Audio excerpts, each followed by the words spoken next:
तर आज आनंदाची गोष्ट ही आहे की रिपब्लिकन पक्षामध्ये अनेक गट आहे आणि मी अनेक वेळेला रिपब्लिकन ऐक्याची भूमिका मांडलेली आहे की बाबासाहेबांचा रिपब्लिकन पक्ष देशामध्ये महाराष्ट्रात मजबूत होणं आवश्यक आहे आणि त्यासाठी छोटे मोठे गट जे आहेत त्या सर्व गटांनी एकत्रित येणं अत्यंत आवश्यक आहे आणि त्या आपल्या भूमिकेला प्रतिसाद म्हणून आमचे मिलिंद सुर्वे जे दलित क्रांतीच्या काळामध्ये माझ्या सोबत ते अत्यंत ऍक्टिव्ह होते आणि त्यांनी अत्यंत चांगल्या पद्धतीने काम केलेलं आहे. नंतर ते जोगेंद्र कवाड यांच्या ग्रुपमध्ये पीपल्स पार्टीमध्ये होते पण त्यांनी काही वर्षभरापूर्वी 4 वर्षापूर्वी त्यांनी आपल्या जोगेंद्र कवाड सरांच्या पासून वेगळं होऊन त्यांनी रिपब्लिकन महाराष्ट्र पीपल्स रिपब्लिकन पक्ष महाराष्ट्र असा पक्ष स्थापन केलेला होता आणि त्यांनी इच्छा व्यक्त केली की आपल्या ऐक्याच्या प्रतिसादाला आम्ही आपल्याला पाठिंबा देत आहोत आणि छोट्या मोठ्या गटांनी आता जो मोठा गट आपला रिपब्लिकन पक्षाचा आहे त्याच्यामध्ये सामील झालं पाहिजे असा निर्णय आमच्या ग्रुपने घेतलेला आहे आणि त्याप्रमाणे या ठिकाणी आपले मिलिंद सुर्वे जे आहे हे आपल्या पक्षामध्ये त्यांच्या अनेक अवयवांसह आपल्या पक्षामध्ये आलेले आहेत. त्यांच्यासोबत मुंबईचे अध्यक्ष मंगेश पगारे जे रामाबाई कॉलनीमध्ये राहतात ते यांच्यासोबत आलेले आहेत. म्हणजे अजून अनेक लोक आहेत पण काही लोकांची नावं मी सांगतो की राज्याचे महासचिव डॉक्टर उमेश पवार, राज्य उपाध्यक्ष अशोक तांबे, दुसरे शशिकांत शिंदे, मोहन बोदडे, नरसिंग उषा कट्टा, भीमसेन जाधव, रोहिदास वाघमारे, अजित लगाडे, गोविंद साळवी, विक्रम दमना, बमला, विजय पंडागळे, तुकाराम हेगडे, विजय पंडागळे राम पंडागळे नाहीत ना,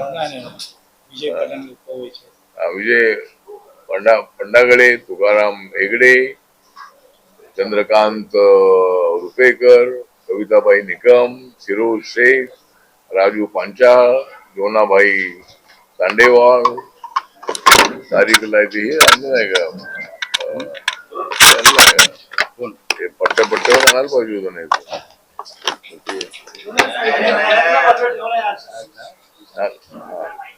ठीक आहे. तर ही सगळी नावं आपल्याला दिलेलीच आहे.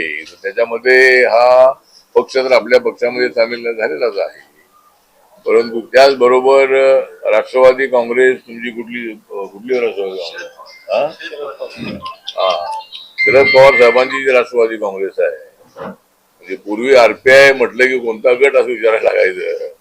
अलीकडे राष्ट्रवादी काँग्रेस म्हटलं की कोणता गट आहे आपला ते विचारल्याशिवाय काही लक्षात येत नाही आहे. त्यामुळं उपाध्यक्ष तर राष्ट्रवादी काँग्रेस पक्ष जो पवार साहेबांचा आहे त्या पक्षामध्ये हे जे प्राध्यापक जीवन जाधव होते त्याच्या अगोदर ते माझ्या पक्षातच होते. माझ्या पक्षातून सगळ्या पक्षात गेलेले लोक आहेत त्यामुळं त्याने आता पुन्हा आरपीआय मध्ये यायला सुरुवात केलेली आहे. तर जीवन जाधव जे आहेत ते प्राध्यापक आपल्या होते त्यांनी आपल्या समर्थकांसह आज रिपब्लिकन पक्षामध्ये आज त्यांनी प्रवेश केलेला आहे आणि काही दुसरी नावं दिली नाहीत ना आणि जीवन जाधव यांच्यासोबत डॉक्टर रश्मी जाधव यांच्या नेतृत्वात त्यांच्या अनेक सहकार्यांनी आज रिपब्लिकन पार्टी ऑफ इंडियामध्ये प्रवेश केलेला आहे आणि काय तुम्ही नावं दिलेली नाहीत ना आता ठीक आहे. तर हे 2 ग्रुप जे आहे किंवा हे कार्यकर्ते जे आहे हे रिपब्लिकन पार्टी ऑफ इंडियामध्ये आलेले आहे त्यांचं मी या ठिकाणी स्वागत करतो आणि रिपब्लिकन पार्टी ऑफ इंडिया मधला हा जो प्रवेश आहे हा रिपब्लिकन ऐक्याला गती देण्याचा प्रयत्न करेल असा मला पूर्णपणे विश्वास आहे. आणि त्या पट्ट्या बिट्ट्या आहेत का नाही, काय पट्ट्यावर आहेत का नाही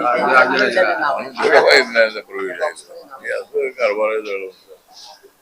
त्यामुळं इथं एक गोष्ट चांगली आहे की हे दोन नेते जे आहेत या दोन नेत्यांच्या नेतृत्वाखाली मिलिंद सुर्वे आणि प्राध्यापक जीवन जाधव यांच्या नेतृत्वाखाली शेकडो कार्यकर्त्यांनी आरपीआय मध्ये येण्याचा निर्णय घेतलेला आहे. आणि आरपीआयच्या ऐक्याला गती देणार हा निर्णय आहे.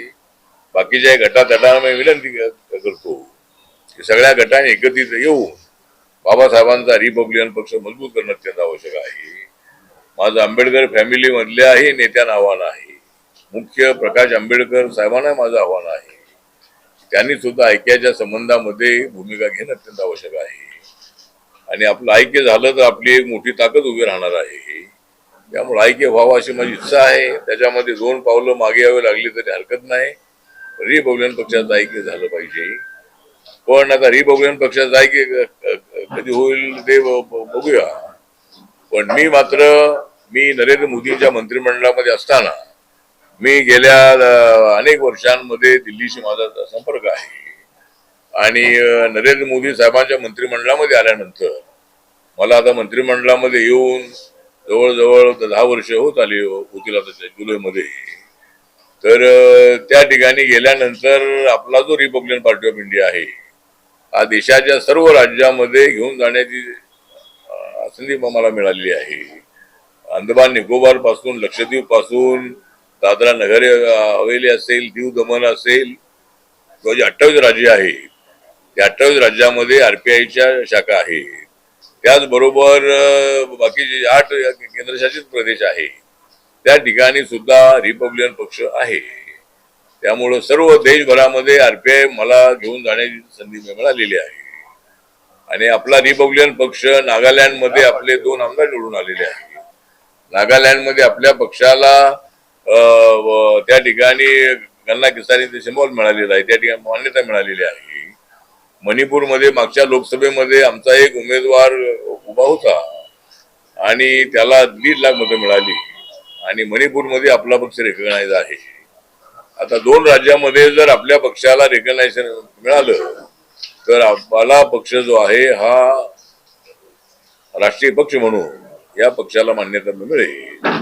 त्यामुळे या पक्षाला राष्ट्रीय मान्यता मिळवून देण्याचा माझा प्रयत्न राहणार आहे.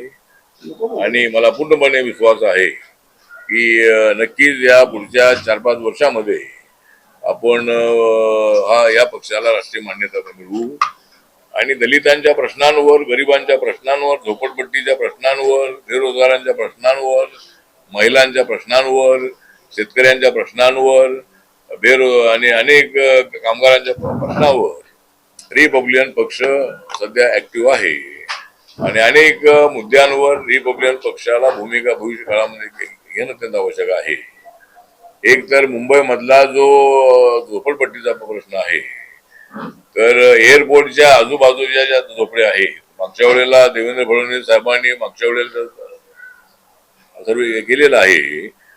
पण अद्याप त्यांचा तो पूर्ण सर्वे झाला नाहीये. सर्वे झालेला आहे पण अजून त्याचा जो प्लॅन आहे तो प्लॅन अजून झालेला नाही आहे.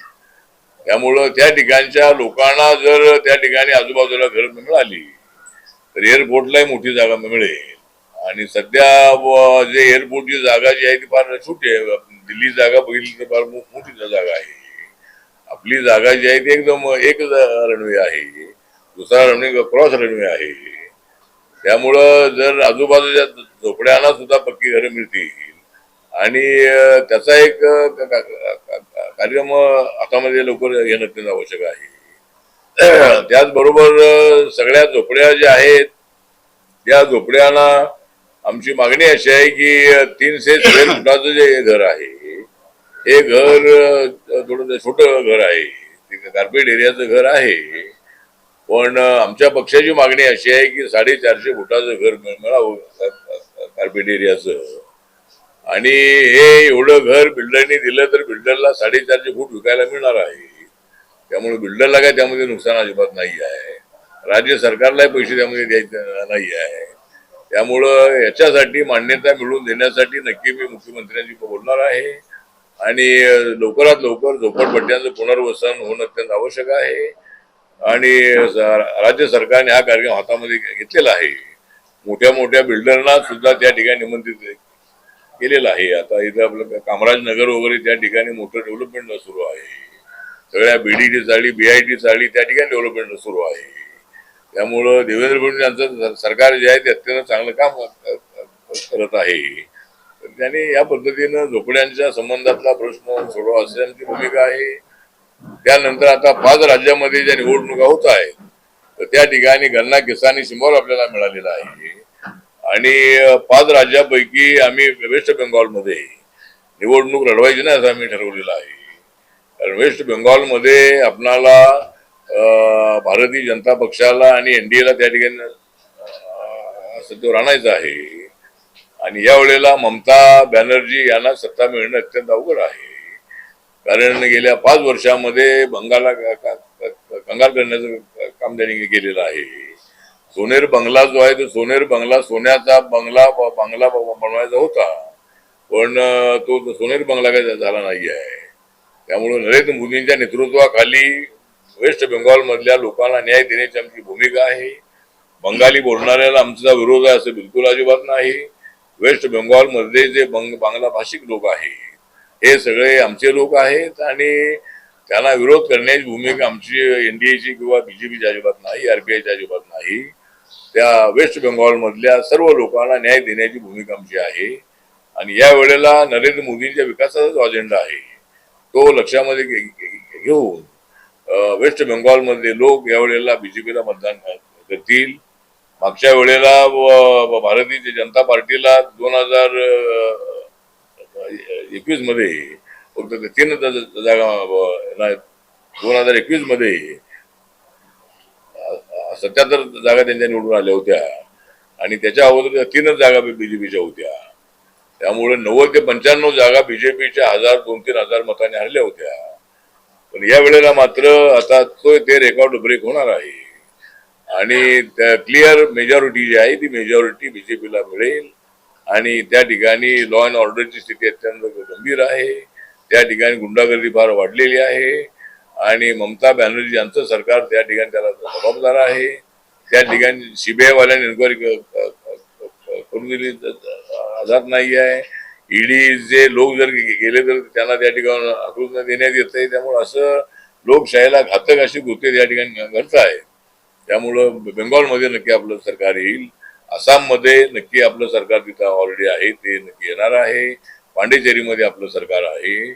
आणि या वेळेला तामिळनाडूमध्ये त्या ठिकाणी डीएमके आणि बीजेपीचा अलायन्स आहे. त्यामुळं त्या ठिकाणी मात्र आमचा पक्ष जो आहे, आमच्या पक्षाला काय जागा तिथं मिळाली नाही. त्यामुळे 25 ठिकाणी जरी 25-30 ठिकाणी आमचा पक्ष त्या ठिकाणी निवडणूक लढणार आहे. आणि बाकीच्या ठिकाणी एनडीएला त्या ठिकाणी आमचा पाठिंबा राहणार आहे. आणि पांडिचेरीमध्ये सुद्धा आम्ही संपूर्णपणे त्या ठिकाणी बीजेपी आणि येणार काँग्रेस जी आहे रंगास्वामींची त्याला आम्ही पाठिंबा देण्याचा निर्णय घेतलेला आहे. त्यामुळे या 5 राज्यामध्ये 4 राज्यामध्ये जर निवडणूक आपण जिंकण्याची आम्हाला अपेक्षा आहे. पण केरळमध्ये सुद्धा एक जबरदस्त अशा पद्धतीचं कॉम्पिटिशन त्या ठिकाणी आहे. आणि कधी काँग्रेसच्या नेतृत्वाखालचं सरकार, कधी कम्युनिस्टच्या नेतृत्वाखालचं सरकार, अशी सरकार तिथे आलेली आहे. पण या वेळेला भारतीय जनता पार्टी आणि जी एनडीए त्या ठिकाणी आहे त्याला त्या ठिकाणी सत्ता मिळेल अशी आम्हाला अपेक्षा आहे. त्यामुळे 5 राज्यामध्ये निवडणूक जिंकण्याचा आमचा प्रयत्न आहे आणि त्या पद्धतीने आमचं काम सुरू आहे. ठिकाणी उपस्थित सर्व पत्रकार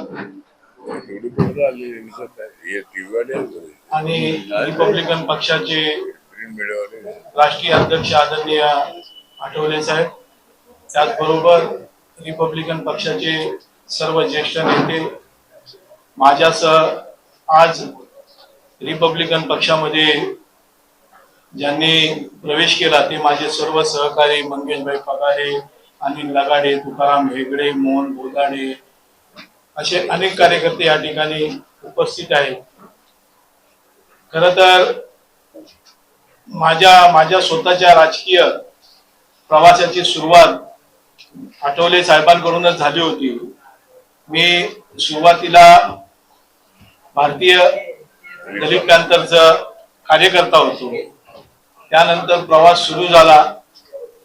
शेवटी मी जोगेंद्र कवाडे यांच्या पीपल्स रिपब्लिकन पक्षाचा मी 25 वर्ष मला वाटतं मी त्यांच्या पक्षाचा मुंबईचा अध्यक्ष होतो. अध्यक्षपदी काम करत असताना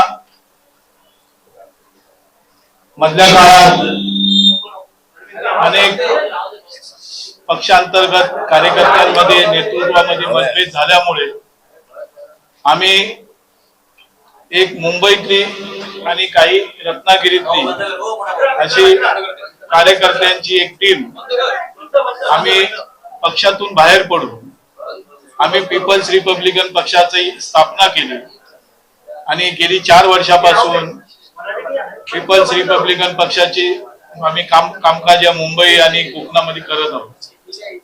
हे काम करत असताना मधल्या काळामध्ये आठवले साहेबांनी अनेक वेळा ऐक्याची घोषणा केली होती.